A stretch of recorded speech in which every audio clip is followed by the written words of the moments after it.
neste dia sobre a fé raciocinada. Você seja inspirado e que nós nos conectamos com você neste momento pelos nossos corações. E apesar de estarmos fisicamente com poucas pessoas aqui te ouvindo, mas nós temos certeza que tantos seres que foram trazidos nesta noite para te escutar. O Mestre Jesus te abençoe e te traga nessa conexão de amor, de alegria, de paz, para nos falar da fé raciocinada. Jesus nos abençoe, nos proteja.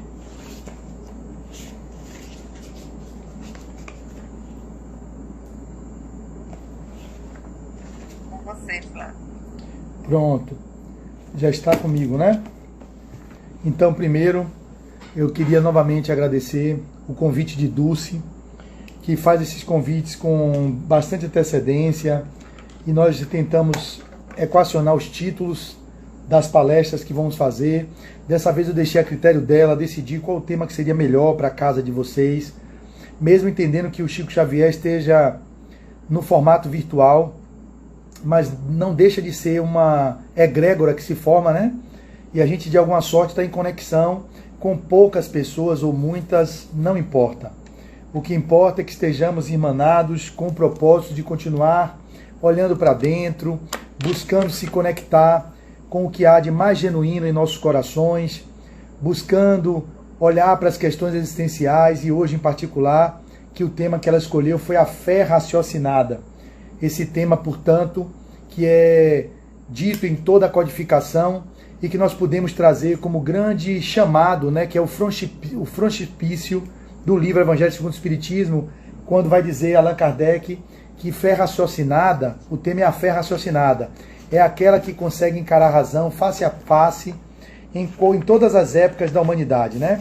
Então esse chamado que nós temos como base, né, do entendimento da doutrina, que vai falar que a fé inabalável só o é a que pode encarar frente a frente a razão em todas as épocas da humanidade. Só esse chamado já levaria a um grande aprofundamento só nesse trecho, né, que tem aqui no Evangelho segundo o Espiritismo. Quem não viu, veja. Fé inabalável só o é a que pode encarar frente a frente a razão em todas as épocas da humanidade. Com essa chamada, a gente vem para o tema e vamos assim abrir com um texto, que é um texto de Emmanuel, e podemos terminar com um poema de Meimei.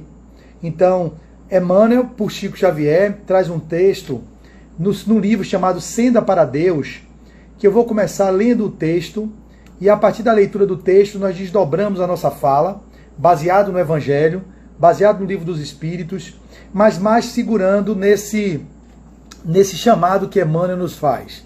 E ele vai dizer assim: fé raciocinada. A tua fé será raciocinada, mas não fria. Preste atenção. Dentro de cada passagem eu posso fazer muitas elucubrações, muitas reflexões, a partir dos textos que eu li, a partir do que eu escutei, e tentando trazer, esmiuçando para vocês de uma forma didática. A gente vai ouvir falar na fé divina, na fé humana e na fé raciocinada. Então a gente teria exemplos para trazer o que seria a fé humana. A fé humana é aquela que todos nós, quando adentramos num avião, acreditamos e sabemos de uma forma, confiamos de alguma sorte, que o piloto não vai morrer naquele dia, porque se ele desencarnar naquele dia e a aeromoça perguntar, alguém sabe pilotar aqui, e não tiver um copiloto, a gente está entregue na mão desse piloto. Quando a gente vai num ônibus também, que vai em alta velocidade na BR, de noite, todo mundo dorme, e a gente está ali dormindo, há uma confiança natural no motorista, e a gente está ali simplesmente confiando. Isso é a fé humana, que é uma interpretação equivocada do que é a fé. Muitas pessoas acham que fé é acreditar. Fé não é acreditar. Fé é confiar. Imagine se você for fazer a cirurgia com um cirurgião, um neurocirurgião, um cirurgião cardíaco, e perguntar a ele, você acredita nessa sua cirurgia? e ele disse assim, olha, eu não acredito muito não, são estudos ainda incipientes, eu vou usar um método que ainda não está como legitimado, como palavra final da ciência. A gente vai assim de uma forma ou de outra, mas não tem muita crença não. Então fé não é crença, fé não é acreditar, fé é confiar. Isso já começa com toda a construção do pensamento do que é a fé raciocinada. E para que você confie em alguém ou em algo, você precisa comungar com esse alguém. Então a fé em Deus, ela é raciocinada, como diz Kardec, a nossa, na doutrina espírita deve ser raciocinada, porque para isso, a gente tem entendimento do que é tudo aquilo que o Mestre, que é a nossa referência, Jesus, nos traz como sendo Filho de Deus. Então a gente tem uma confiança em Deus. E essa confiança, ela parte do movimento de comunhão com Deus. E ele diz que para comungar com Ele é preciso silenciar e se conectar no espaço do nosso quarto íntimo, do que é de mais sagrado, que é o nosso coração. Então a fé, ela precisa ser raciocinada, mas se for só raciocinada e não for sentida, ela também não é uma fé que possa se sustentar. Porque tem muitas pessoas que têm um grau de racionalidade muito grande e de entendimento, e como Kardec dizia, que muitas pessoas verão e não acreditarão e não confiarão. Porque ele dizia a Tomé, ai Tomé, que pena que você precisa ver para crer, como muitos ainda não precisam ver e já creem. E aí o termo crer, vocês entendam como confiam, né? Como acreditam, como as traduções que nós costumamos dar ao que seria a fé. Mas no sentido mais amplo da tradução do que é o termo, o verbete, traduzido do grego e dos originários, do termo original, fé é confiar. Confiar precisa, eu confio em Daisy porque eu convivo com ela. Ela confia em mim. A confiança parte de uma convivência, de uma comunhão. Ela confia em dormir do meu lado e sabe que eu não vou acordar à noite e vou enfiar uma faca nela. Então há uma confiança. Ela entra no avião e confia no piloto. Isso é a fé humana. A fé divina é aquela que às vezes é uma fé num Deus que é o sabedor de tudo, mas não há uma compreensão, não há um raciocínio que faz com que a gente acredite, ou melhor, confie em Deus, a partir da premissa da razão. Então, quando Emmanuel vai trazer o texto e diz a fé raciocinada, ele diz: a tua fé será raciocinada, mas não fria. Guarda-la-ás por luz na inteligência, não para identificar os males que infelicitam a vida, mas também para remediá-la tanto quanto possas. Ouvirá discussões apaixonadas e por vezes estéreis em nome da dúvida e da experimentação, da filosofia e da ciência, do arrazoado daqueles que continuam perguntando a eles próprios existem e de outros colherás o estranho argumento de que tua fé nada tem a ver com burilamento moral. Repare, efetivamente não desprezarás a indagação digna, reconhecendo que o estudo é imperativo de nossa marcha em rumo certo. No entanto, conservarás no teu íntimo a certeza da própria imortalidade, qual facho inapagável de sol, e conquanto não desconheças que sublimação não é serviço de apenas um dia, honrarás os teus compromissos, guardando lealdade à reta consciência, na disciplina da palavra empenhada. Crerás na vida maior, aprimorando a vida menor em que encontras, amarás a Deus, conchegando-te ao próximo, a fim de repartir com ele os dons de que o Senhor te enriqueceu, fará de tua fé energia dinâmica a desentranhar-se da oração, isso é lindo, fará da tua fé energia dinâmica a desentranhar-se da oração e da teoria na forma do serviço ao próximo. Esse trecho, eu acho que resume tudo o que eu gostaria de dizer essa noite.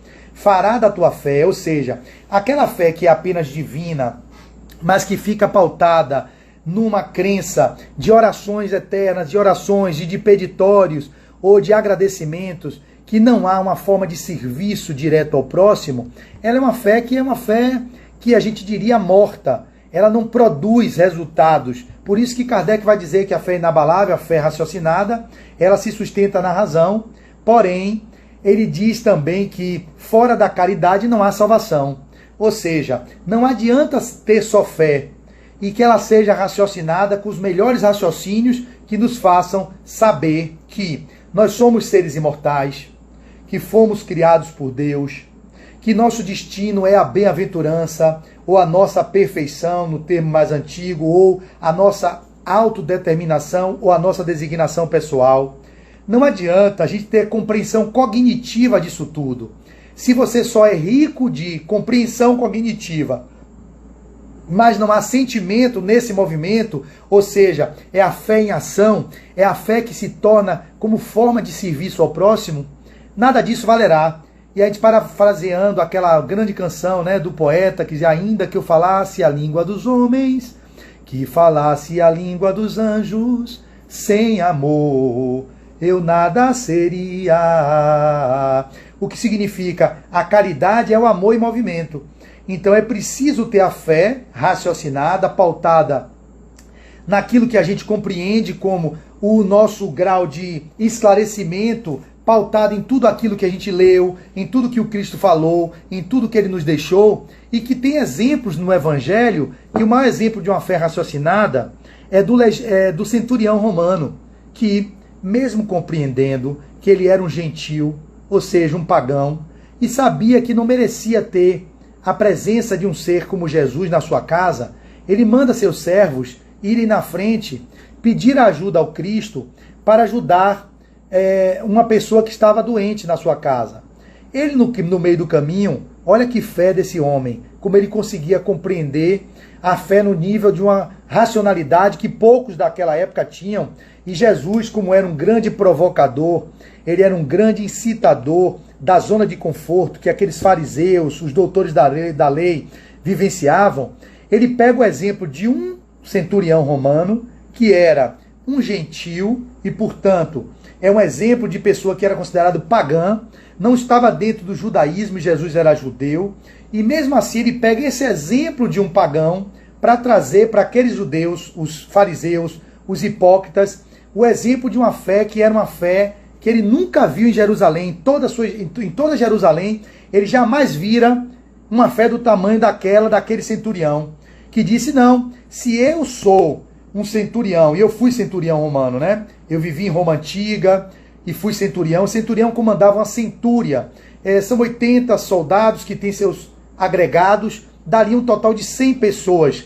Um tenente-coronel, e que eu comandava, fazíamos parte da guarda do governador, da guarda pretoriana, né? Tinha as hierarquias, e eu era um desses caras que comandava 100 soldados. Então eu, como centurião, que não sou do evangelho, mas eu dava ordem aos meus comandados, aos meus soldados, e eu sabia que eles iriam obedecer. Foi o que o centurião do evangelho disse. Eu, como centurião, eu digo àquele homem: faça isso, ele faz. Eu dou comando a outro soldado para determinada função e ele vai exercer a função. Então, se tu és o grande Messias, é o Cristo, és o Filho de Deus, ungido, como se propõe ser, como todos vêm dizendo, não precisa que você adentre minha casa, porque seria como se fosse uma blasfêmia, né? Jesus, um judeu, entrar na casa de um gentil, como falar com uma mulher, como a mulher Ciro-Fenícia, que foi um dos maiores exemplos de fé, quando aqueles apóstolos criticavam ela, e ele dizia que também não vira nunca uma fé do tamanho daquela mulher, daquela que apresentou uma fé tão robusta. E ele vai para dois polos: um centurião, que é um gentil, um pagão, e uma mulher, que era considerado pária na sociedade preconceituosa do patriarcado. Mulher não poderia nem você se dirigir a ela. E Jesus era disruptivo. Jesus era um homem que era revolucionário, sem precisar pegar em armas. Ele revolucionava com suas ideias, ele revolucionava com sua capacidade de amar, com a sua capacidade de perdoar, com a capacidade que ele tinha de não se melindrar. E esse contato que ele teve com essas pessoas demonstrou o que era a fé. Que a fé que aquele centurião tinha mostrava que ele sim, como em toda Jerusalém, ninguém demonstrou uma fé do tamanho daquele centurião. E ele disse: pois é, vai lá que teu servo está curado. Ou seja, não sei se é bem essa passagem, eu não estou falando de memória, não tenho uma memória muito boa, mas é mais ou menos isso. Então, Jesus traz um exemplo de uma fé raciocinada, de um homem que, através do raciocínio, fez uma leitura, uma interpretação não cega, não dogmática, não fanática, não fundamentalista, de alguém que era um judeu, portanto, não era um um romano e ao mesmo tempo professava uma religião, ou melhor, entre aspas, falei errado, vinha de uma religião judaica, porque era nascido no berço de Jerusalém, do povo judeu, e ao mesmo tempo não fazia parte das crenças romanas, que eram pagãos, que cultuavam os deuses do panteão romano, e mesmo assim era capaz de ter um raciocínio tão profundo a ponto de compreender o Cristo com um nível de cognição que poucos daqueles fariseus não conseguiam alcançar. Então Jesus traz esse exemplo e Emmanuel nessa parte vai falar: fará de tua fé energia dinâmica a desentranhar-se da oração e da teoria. Ou seja, o que é desentranhar-se da oração? Porque nós ficamos muito numa fé, que é aquela fé oracional, né? Ó Senhor, a oração é importantíssimo. Se você orar, você já tem um grande passo de contato com aquilo que é a verdade, que é Deus em nós. Porque é preciso silenciar para fazer contato com Deus. Como disse Madre Teresa de Calcutá, quando perguntaram a ela o que é que você faz para conversar com Deus, o repórter, ela falou assim: eu não faço nada, eu apenas silencio. Mas como é que você consegue ouvir Deus? Ele, com o meu silêncio, nada precisa ser dito e tudo é percebido, tudo é escutado. Porque é no espaço de silêncio que você se faz escutar Deus, que não está fora, que está dentro. Porque se a gente tem a centelha divina como sendo as leis dele estão na nossa consciência, e a nossa consciência é fruto da criação do Pai, que é a causa primária de todas as coisas. Como é que a gente entra em contato com o Pai? Como é que a gente entra em contato com Deus? Como é que a gente exercita esse momento de conexão com a fé genuína? Através do silêncio, através da oração. E é desse lugar que você consegue conceber a verdade. E entender isso, compreender isso, perceber isso, na dimensão da fé inabalável que é raciocinada em bases lógicas, onde tem um construto que não há possibilidade de existir uma condição de criação sem ter um criador. Como você imaginaria uma flor nascer no mesmo humus, da mesma terra, no mesmo terreno, brotar uma bromélia e uma hortênsia, uma flor do deserto e uma rosa, cada uma com propriedades distintas, que uma serve, se você comer ela é venenosa, outras se você come ela é nutritiva, ela ajuda na digestão. Como é que teria por trás um saber? Se a pessoa da ciência acredita que isso é o acaso levaríamos para um debate filosófico. É preciso entender que o acaso tem uma inteligência, porque se nós, que somos a mente relativa, conseguimos criar e cocriar e produzir tecnologia, produzir ciência, como é que essa causa, que é acaso, poderia surgir tantas vidas inteligentes, fruto de uma coisa que foi o acaso? É óbvio que essa causa primária tem que ter uma inteligência primária, porque se não houver uma inteligência causadora de tudo que é no mundo, a gente estaria desconsiderando que a criação foi fruto de um Big Bang, que é uma grande explosão, onde a ciência diz que foi, mas que está por trás disso, que fez com que os multiversos pudessem existir, bilhões de galáxias, seres humanos com a constituição do carbono, que é a constituição que o nosso planeta concebe, e outros tantos e outros mundos. Para isso existe uma fé nossa em saber que existe uma consciência maior, que tem uma inteligência suprema, que é a causa incausada de todas as coisas e que, portanto, nos faz não acreditar ou confiar que isso existe meramente por uma fé cega. Como muitos irmãos nossos de determinadas religiões, determinadas doutrinas, eu creio porque creio. Não, crer é algo que você pode descrer. Saber é diferente de crer. Você crê em Deus, Flávio? Não, eu sei que ele existe, porque eu sinto Deus em mim e sinto Deus no mundo. Então saber é diferente de crer. Porque crer em Deus eu posso descrer de Deus, eu posso desacreditar. Como um cirurgião que opera, você pode não acreditar naquela técnica. Eu posso não acreditar no piloto do avião ou no cara que está lá. Eu confio que tem um propósito maior na minha vida, e se eu ficar sem confiar naquele motorista, é a fé humana, eu já não entro no ônibus. Então eu já entro sabendo que tem uma confiança prévia. A fé divina seria essa fé na criação, mas que não tem uma lógica. Você apenas confia em Deus por confiar em Deus, mas você não tem uma concepção racional por trás dessa confiança. Não há um raciocínio que fez com que você confiasse. É aquele que acredita no Deus Tupã, que acredita no Deus Árvore, no Deus Sol, e, portanto, pode não ser uma fé raciocinada. E achava-se no passado que era assim, que o trovão era Deus, que Deus... Eu acredito que Deus é o trovão, eu acredito que o sol é Deus, e a gente poderia dizer que numa visão panteísta de Deus e uma visão panenteísta. A gente podia dizer que os panteístas acham que tudo é Deus. Deus é a árvore, Deus é o sol, Deus é o cavalo, Deus é o cachorro. E numa visão panenteísta vai dizer que tudo tem a presença de Deus, mas nem tudo é Deus. Porque eu sou centelha divina. Eu me torno totalidade quando eu me concebo essa consciência suprema e volto à fonte. E eu me uno com o todo e eu e o Pai seremos um. Mas Deus não é esse copo. Deus não é esse canudo. As visões, como no Evangelho, Deus seria... Eu estou falando de Deus aqui porque a gente está falando sobre a crença em Deus, a fé em Deus, o comungar com Deus e o confiar em Deus. Então, conceber Deus como algo que a nossa mente racional, analítica, e que, através da nossa capacidade de pensar, podemos dizer, não, há uma causa primária, há uma inteligência por trás dessa criação, é diferente de, não, eu acredito que Deus existe, não preciso entender por que ele existe, eu apenas acredito que ele existe. Isso pode se tornar uma forma dogmática de defender uma crença que não se sustenta na razão. Por isso que Kardec diz que a fé raciocinada é a fé que se sustenta na razão, é a fé inabalável, não é aquela que foi provado com o tempo da evolução que não podia ser o dilúvio algo possível. Porque se o dilúvio acontecesse, como está na Bíblia, no Velho Testamento, não daria tempo, na época histórica que foi relatado, para a humanidade ter a diversidade de pessoas que temos hoje, de raças, fruto do dilúvio que aconteceu num determinado momento da história. Então aquilo é um conto de um tsunami, de alguma passagem que houve de fato, e foi percebida por aquelas pessoas, e foi traduzida como sendo o fim do mundo, e que Noé criou uma arca, e nessa arca foi colocado animais, esses animais, e desses pares foi surgindo todas as espécies, a diversidade.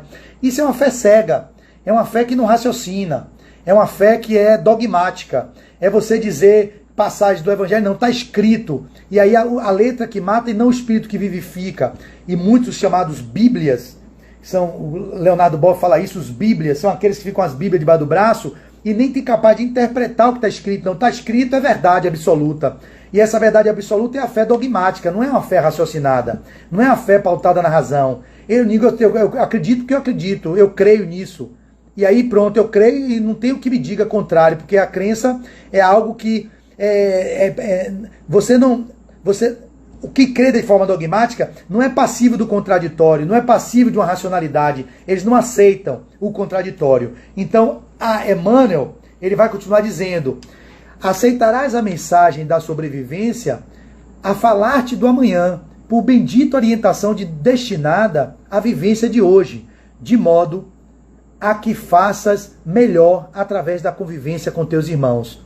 À vista disso, a tua confiança, olha que ele está dizendo que a fé é confiar, não é acreditar. À vista disso, a tua confiança na divina providência revelar-se-á consubstanciada no verbo com que esculpes a doutrina do amor e da verdade na página iluminativa com que elevas o pensamento alheio no auxílio providencial aos que sofrem, no perdão das ofensas, no esquecimento dos ultrajes ou no pão que divides com os últimos viajantes nas retaguardas da aflição. Emmanuel está chamando aqui a uma fé proativa, uma fé em que ela produz coisas, em que ela cria obras, onde você tem uma fé, onde ela é pautada na generosidade do amor, da fraternidade.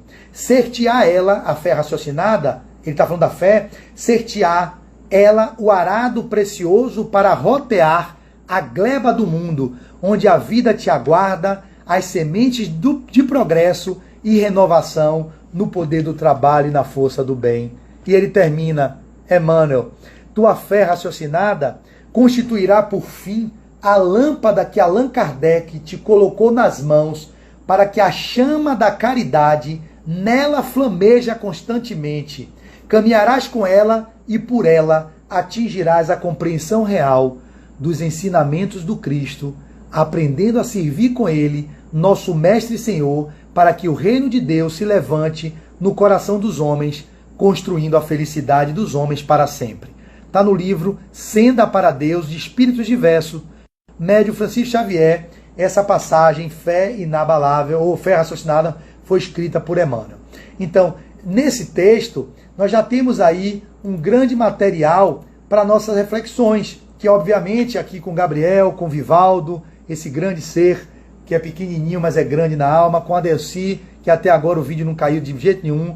Eu queria que Gabriel Melo também abrisse o vídeo para eu vê-lo, Rita também, e a própria Fátima, que botou uma foto bonita, Tolentino, mas eu gostaria de ver sua imagem. E Conceição Velame, cadê vocês? Vamos fazer uma troca aqui agora de algum tipo de contraditório, para que a gente traga essa fé raciocinada, porque a gente vai ter um discurso ainda e ter a finalização com um poema de meio e meio, mas eu queria ouvi-los nesse contexto em que nós estamos aqui. Esqueci de um detalhe importante, eu não botei hoje o meu microfone para que o áudio ficasse melhor na captação aqui no meu celular, mas tudo bem, não vou levantar agora não, porque ele está no outro quarto, deve ficar assim mesmo. Quem está no Instagram aí, de vocês estão me ouvindo bem? Carla, Isaías, enfim, quem está me ouvindo, quem ainda estiver por aí, se puder me dar um retorno, se está ouvindo legal, dessas pessoas que estão no Instagram, eu agradeço. E agora eles vão fazer perguntas. Vamos lá, Joana Dark, Vivaldo, Gabriel Melo, que não deve estar me ouvindo, já deve estar lá fazendo alguma coisa lá dentro, Rita também, que já saiu, está vendo novela e aqui. Vamos lá, pessoal, quero ver vocês. Uma coisa assim que me chamou muita atenção aí na sua fala, fé raciocinada tem a ver com confiança. Eu acho que esse é um ponto extremamente importante, né? Você não pode viver a fé se você não confiar. Eu achei isso interessante essa fala que você trouxe, né, sobre a confiança. Porque a gente interpreta de forma equivocada o termo fé. Deixa eu ver se eu acho aqui qual é a tradução dela na palavra que vem aqui, ó, Google, significado de fé. Fé, sentido semântico. Vai falando aí. Tá. Então, e essa outra questão que você trouxe, assim, quando Kardec nos traz de que sempre devemos usar o crivo da razão. Isso. E quando a gente está falando de fé raciocinada, você não está desconectando com o sentimento. Você usa a razão, mas a fé também precisa ser sentida. Então, você integra, vamos dizer, o raciocínio, a parte lógica, com essa parte do sentimento, né? Perfeito, perfeito. Aqui, ó, no dicionário está aqui, ó. A fé é a confiança absoluta em alguém ou em algo, ok? Então, é considerado o que a fé significa é confiar, é a adesão absoluta do espírito àquilo que se considera verdadeiro. Então, quando a gente fala de fé, a gente não está falando de acreditar em algo. Eu acredito porque eu acredito, eu confio. E aí, como você traz bem, Joana Dark, de uma forma bem profunda, que é justamente o que o Kardec vai trazer. Ele vai dizer também que é preciso confiar, mas ter a caridade, o sentir. Ele diz assim, disse-nos, a fé é a caridade. Disse-vos, não há muito, meus caros filhos, que a caridade sem fé não basta para manter entre os homens uma ordem social capaz de os tornar felizes. Pudera ter dito que a caridade é impossível sem a fé. Olhe bem, uma é indissociável da outra. E a gente vai falar da fé raciocinada. A fé inabalável é aquela que encara a razão face a face em qualquer época da humanidade. Kardec, ao codificar o Espiritismo, ele diz, se em algum momento do movimento evolucionário da ciência, algum ponto do Espiritismo contrariar a ciência, abandone aquele ponto e siga a ciência. Ele não teve uma construção de um pensamento dogmatizado em 5 livros que ficariam como palavra que estaria morta e através daquilo não teria como ser mais contrariado. Não. Se houver algum contraditório, se alguma coisa estiver equivocada, se algo que está sendo dito aqui, como já teve em obras póstumas que não foi escritos de Kardec, mas pegar a questão da raça e alguns escritos de Kardec poderiam contrariar o entendimento da ciência atual, desconsidere aquele ponto. Não tem nenhum aprisionamento que nós espíritas ficamos à letra e para querer justificar e comprovar de qualquer jeito o que ele quis dizer. Não, ele tinha bases em Lavater, em César Lambroso, que fazia estudo das pessoas a partir da sua fisionomia, da fisiognomia. Então isso tudo foi derrubando, a ciência foi evoluindo, isso já não é mais válido no tempo atual. Então Kardec foi muito sábio quando ele codifica, ele diz assim, olha, se em algum momento a ciência desconsiderar de algum ponto do que está na doutrina, abandone aquele ponto. Abandone e siga a ciência. Isso é uma fé pautada na razão, não é uma fé dogmatizada. Mas também não pode ser só na razão, na base da racionalidade, porque a gente tem um exemplo de um grande ser que foi um sacerdote e que está no livro Libertação de André Luiz, que é Gregório. Gregório tinha um saber, um grau de cognição e um entendimento, ele conseguia ter uma oratória, uma compreensão de Deus, de Jesus, como poucos. Mas ele não tinha o sentimento trabalhado no amor, que fez com que toda aquela compreensão que ele tinha, como teve, quem leu o livro Libertação viu, que ele foi chefe de legiões de espíritos que estavam em desalinho, levando para impregnar a maldade em famílias, destruir pessoas. Então, não adianta ter só um grau de evolução intelectual ou de raciocínio sem o sentimento. Aí Kardec ele vai continuar aqui na passagem desse capítulo, que é amar ao próximo como a si mesmo, a fé e a caridade. Pudera ter dito que a caridade é impossível sem a fé. Na verdade, impulsos generosos se vos depararão, mesmo entre os que nenhuma religião tem. Porém, essa caridade austera, que só com abnegação se pratica, com um constante sacrifício de todo interesse egoístico, somente a fé pode inspirá-la. Ou seja, a gente só se dedica a uma caridade extrema, com completo desinteresse, porque uma fé nos baliza, uma fé raciocinada, baseada na razão, de que não há caminho para o crescimento sem a inclusão, sem o amor, sem o sentir as dores humanas, sem empatia com o outro. Não há como avançarmos no mundo apenas tendo fé, se a gente não coloca o amor, o sentimento na fé. Então a fé sem razão, ela é cega. Mas a fé sem sentimento, ela se torna mera condição de compreensão cognitiva da realidade. Então Kardec une as duas coisas. É preciso que a fé seja pautada na razão, mas regada, cultivada pelo sentimento. E ele continua, ele vai dizer: porém, essa caridade austera, que só com abnegação se pratica, só com um sacrifício do egoísmo, somente a fé pode inspirá-la, porquanto só ela dá, se possa carregar com coragem e perseverança a cruz da vida eterna. Sim, meus filhos, é inútil que o homem, ávido de gozos, procure iludir-se sobre o seu destino nesse mundo, pretendendo ser ilícito, ocupar-se unicamente com a sua felicidade. Sem dúvida, Deus nos criou para sermos felizes na eternidade. Entretanto, a vida terrestre tem que servir exclusivamente ao aperfeiçoamento moral, que mais facilmente se adquire com o auxílio dos órgãos físicos e do mundo material. E ele continua, não vou ler tudo, mas ele vai terminar dizendo assim: tereis, contudo, razão, se afirmardes que a felicidade se acha destinada ao homem nesse mundo, desde que ele a procure não nos gozos materiais, e sim no bem. A história da cristandade fala de mártires que se encaminhavam alegres para o suplício. Hoje, na vossa sociedade, para serdes cristãos, não se vos faz mister nem o holocausto do martírio, nem o sacrifício da vida, mas única e exclusivamente o sacrifício do vosso egoísmo, do vosso orgulho e da vossa vaidade. Triunfareis se a caridade vos inspirar e vos sustentar a fé. Olha o final. Espírito protetor, em Cracóvia, 1861. Então, ele não quer que os cristãos de hoje sejam como aqueles do Coliseu de Roma, que foram martirizados na boca dos leões, devorados pelas feras.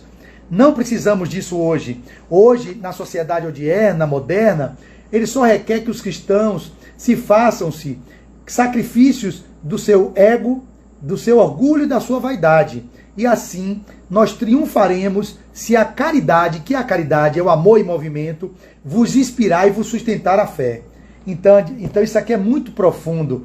Se a caridade regar a fé, nós estaremos caminhando para aquilo que é o propósito da vida. Mas a fé sem caridade, de nada valeria ter só fé, mesmo que pautada na razão.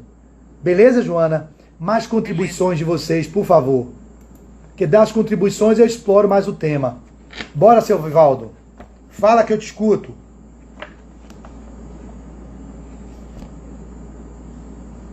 Bora, Rita. Bora, Gabriel. Ligue o microfone. Gabriel, Aldeci, contribuições. Gabriel abriu aí o microfone, tô vendo agora o olhinho dele. Agora eu vejo os olhos, e isso, estou vendo o nariz. Sobe mais um pouquinho, Gabriel, para ver seu rosto por inteiro. Você é xará de meu pai. Meu pai agora, Gabriel, conheci Gabriel, pronto. Gabriel tem o nome de meu pai. Fala alguma coisa, alguém aí, mas Rita, vá. Qual é a sua questão, Rita? A fé raciocinada. Não sei, tá me ouvindo? Tá me ouvindo? Tá ouvindo? Oi, tá ouvindo? Uhum. Tá ouvindo? Ok. Não, assim, um resumo do que você fala aí, assim, a fé sem obra é morta, né? Pois é. A gente fé sem obras é morta. Ela é morta. Ela fica no campo da retórica, no campo da argumentação. Tem a fé, meu irmão. Mas sem a caridade, e aquela que precisa ser regada o tempo todo e sustentada por pessoas, pastores, padres, palestrantes, tem que ter fé, significa que ela é a retroalimentação de uma crença que não tem uma base na razão. Por isso que a fé que a gente propõe no Espiritismo é essa fé baseada, calcada na razão. E aí vai estar aqui nesse outro capítulo que eu posso aprofundar, que é a fé transporta a montanha, onde tem capítulo 19. Ele vai dizer assim, Kardec, a fé religiosa, condição da fé inabalável. Do ponto de vista religioso, a fé consiste na crença, na crença em dogmas especiais que constituem as diferentes religiões. Então, crer em dogmas que tem no judaísmo, no catolicismo, no protestantismo, no hinduísmo, isso é meramente crença em dogmas. Mas quando ele fala, todas elas têm seus artigos de fé. Sob esse aspecto, pode a fé ser raciocinada ou cega. Olha que lindo. Nada examinando, a fé cega aceita. Com verificação, assim o verdadeiro como o falso, e a cada passo se choca com a evidência e a razão. O exemplo que eu citei. Já é provado que vários trechos da Bíblia são linguagens alegóricas e que não devem ser desconsideradas e nem tidas como verdade absoluta. É um livro histórico, escrito por homens falíveis e que, portanto, passíveis de equívocos e que, na verdade, foram contextualizados de acordo com determinados momentos históricos. Então, o Velho Testamento tem um peso que a primeira revelação trouxe, com muitas coisas que hoje, completamente trazida à luz do terceiro milênio, não cabem mais. Está desconectada. Alguns irmãos nossos vão dizer, não, tem que pedir a inspiração do Espírito Santo, para que você possa encontrar ali na palavra que mata o espírito que vivifica. Mas já foge completamente a razão vários trechos da Bíblia, quando tem lá alguns trechos que diz assim, Caim matou Abel, na Gênese. E, portanto, acreditando que Eva e Adão eram os primeiros habitantes da Terra, isso é uma fé baseada em dogma. Já provou que Adão e Eva não foram os primeiros habitantes da Terra. Claro que não foi. É a raça adâmica, um momento civilizatório, que aí caberia um outro momento, que foi essa transição, mas que não era um Adão e uma Eva apenas. Isso é um conto da carochinha, isso é uma linguagem simbólica, é uma linguagem que é mitológica, para explicar a origem de um novo ciclo civilizatório. Então isso é fé em dogma, baseada numa fé cega. E aí Caim mata Abel, Abel vai para a terra de Nodes, se eu não me engano, e encontra com alguém. E aí lá ele coabita com essa pessoa e gera outra pessoa. Então essa pessoa era filha de quem? Se Caim e Abel foram os primeiros habitantes, ou seja, filho de Adão e Eva eram marido e mulher, geraram Caim e Abel. Se a primeira raça humana começa de Adão e Eva, não tinha ninguém antes, nem depois. Começou aqui. Olha que conto da carochinha. E o povo ainda hoje, no século XXI, acredita nisso. Isso é fé cega, não é fé baseada na razão. Caim com Abel, ou Adão e Eva têm relação, comeram do fruto proibido, gerou Caim e Abel. Caim matou Abel e foi para a terra de Nodes coabitar com alguém, uma mulher. Essa mulher é filha de quem? E como é que já tem vida em outro lugar? Isso foi Chico Xavier que falou com um pastor protestante na década de 70, no Pinga Fogo. E o pastor ficou todo assim, sem jeito, cheio de retórica para fazer a pergunta a Chico. Chico chegou, olha, sinto muito, pastor, o senhor tem um grande grupo de fiéis, um monte de ovelhas que te seguem, e é uma delicadeza da minha parte devolver com uma pergunta que o nobre pastor faz a mim. Porém, pastor, vamos analisar essa passagem da Gênese. Não seria ali uma linguagem simbólica? Não teria ali uma linguagem alegórica, um sinal que precisamos usar a razão para interpretar? Olha que lindo o que a doutrina nos conclama. Então, quando continua aqui falando que assentado, ele diz assim, nada examinando, a fé cega aceita, sem verificação, assim o verdadeiro como o falso, e a cada passo se choca com a evidência e a razão. E aí, o pior, gente, é que quando se choca com a evidência e com a razão, bate queixo duro, na linguagem popular, fica batendo queixão, não, isso é uma questão de fé, você não pode questionar a minha fé, isso é dogma, não é pautado na razão, isso não é uma fé raciocinada. Então não há nem como argumentar com os fanáticos, os fundamentalistas. Existe em todo lugar, no catolicismo, no protestantismo, existe no hinduísmo, existe no islamismo e existe no espiritismo também. Nós somos uma ciência filosófica que temos uma repercussão moral. O espiritismo não é mais uma religião. Esse é um grande equívoco que no Brasil ela se toma por causa do próprio movimento que foi dado pela própria condição que Chico Xavier tinha, e a gente se perdeu um pouco da base filosófica e científica que a doutrina se dá. E aí a gente se perde no campo da religião, da culpa judaico-cristã, muitas contaminações de espíritos que aqui encarnaram no espiritismo, com muito viés da visão judaico-cristã, do protestantismo, do catolicismo ortodoxo, e contamina o espiritismo como ciência filosófica de repercussões morais, e que vai trazer como se fosse uma religião. A gente diz, como Kardec fala, se concebes religião como uma reconexão com o que é o sagrado, com o que é o divino, com o que é os princípios da moral, de exercício dos bons costumes, ok, ela é uma religião. Mas se concebe como religião, como tendo hierarquia, como tendo sacerdotes, como tendo liturgias, ele não é religião. Então, nós diríamos que, numa perspectiva, o espiritismo é uma religião, mas numa outra perspectiva ele não é. As outras são religiões mesmo. Então, vai continuar para a gente finalizando, porque o tempo já se esvai, para abrir mais um espaço para perguntas, a gente finalizar, e ele vai finalizar assim, Kardec. Levada ao excesso, produz o fanatismo. Quantas pessoas matam em nome de Jesus, matam em nome de Jesus, matam em nome de Alá, matam em nome de Yahvé. Quantas guerras fratricidas ao longo da história do catolicismo, do judaísmo, já foram travadas em nome de Deus, onde o Deus que a gente conhece é o amor. Que Deus é esse que vai botar um filho contra o outro, as cruzadas, a Inquisição, quanta miséria, e que fez com que os homens de ciência se afastassem da religião por causa desse dogmatismo de uma fé que era pautada na exploração humana, numa fé que era baseada nas indulgências, que precisou Calvino reencarnar no seio da Igreja Católica e Lutero e fazer a reforma protestante. E hoje os protestantes, ainda dentro do protestantismo, existindo pessoas que estão interpretando as escrituras de uma forma equivocada, porque tem preconceito de casta, tem preconceito de raça às vezes, preconceito de gênero, onde Jesus nunca preconizou nada disso, ele era o contrário disso. Quantos vão seguir Maomé e se equivocar com o que Maomé disse, fazendo leituras que são baseadas numa letra que mata e não no espírito que vivifica, cometendo atos terroristas, às vezes, não são todos, mas pessoas que interpretam ao pé da letra e às vezes fazem, em nome de Alá, atrocidades, tirando vidas de outros irmãos. Quantos lá nesse furor do Oriente Médio, judeus matando palestinos, árabes matando judeus. Todo mundo acredita no único Deus. Todo mundo. Cristão é monoteísta, judeu é monoteísta, Maomé, os islamistas são monoteístas, acreditam no único Deus. Todo mundo monoteísta.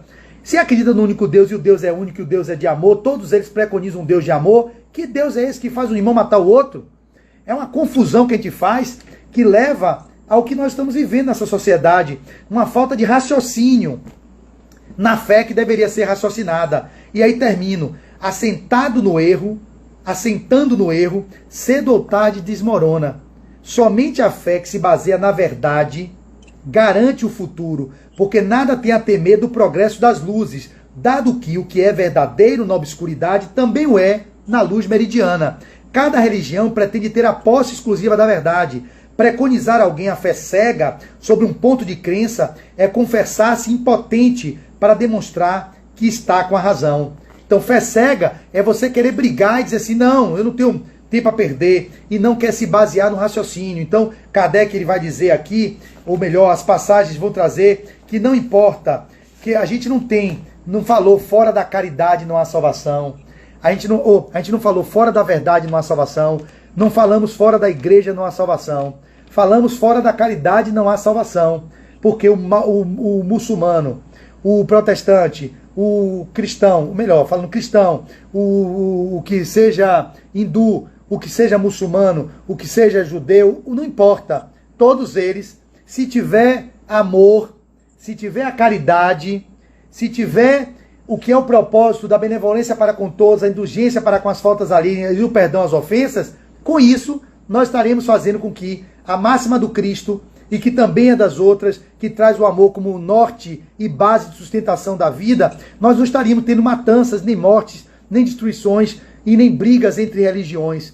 Nós estaremos vivendo o que é a essência do que Deus, o Pai, quer que nós sejamos, amando-nos uns aos outros como Ele nos amou e tendo amor a Ele acima de todas as coisas. E eu finalizo com a abertura de algum questionamento que vocês queiram fazer e leio o poema de Meimei para nós concluirmos nosso encontro de hoje. Mais alguma pergunta? Rita já fez. Só para reforçar, Flávia, essa questão da caridade, né? O exercício contínuo. Né? A gente está vigilante a esses atos continuamente, exercendo o verdadeiro significado da caridade, porque muitas vezes a gente se envaidece com pequenas ações, achando que está fazendo muito. Então, assim, se a gente entender o verdadeiro significado, né, o BIP, para nortear as nossas ações de forma consistente, que seja consistente, né? E para isso a gente precisa olhar para dentro, se conhecer, encontrar a oração como um instrumento de conexão com a verdade, e essa oração no silêncio, no contato íntimo com o Deus interno, é que a gente pode expressar o amor na relação com o mundo. Isso requererá de nós outros mais empenho, mais entrega, mais dedicação. E é assim que Meimei vai dizer. Ela vai dizer assim, ela vai dizer: confia sempre, não percas a tua fé entre as sombras do mundo. Ainda que os teus pés estejam sangrando, segue para a frente, erguendo-a por luz celeste acima de ti mesmo. Crê e batalha, esforça-te no bem e espera com paciência. Tudo passa e tudo se renova na terra, mas o que vem do céu permanecerá. De todos os infelizes, os mais desditosos são os que perderam a confiança em Deus e em si mesmos, porque o maior infortúnio é sofrer a privação da fé e prosseguir vivendo. Eleva, pois, o teu olhar e caminha, luta e serve, aprende e adianta-te. Brilha a alvorada além da noite. Hoje é possível que a tempestade te amarfanhe o coração e te atormente o ideal, aguilhoando-te com aflição ou ameaçando-te com a morte. Não te esqueças, porém, de que amanhã será outro dia. Autor Meimei, psicografia Chico Xavier. Confia sempre. O que é a confiança? Do que eu disse hoje? Fé. Então não percas as tuas fé, não perca a tua fé.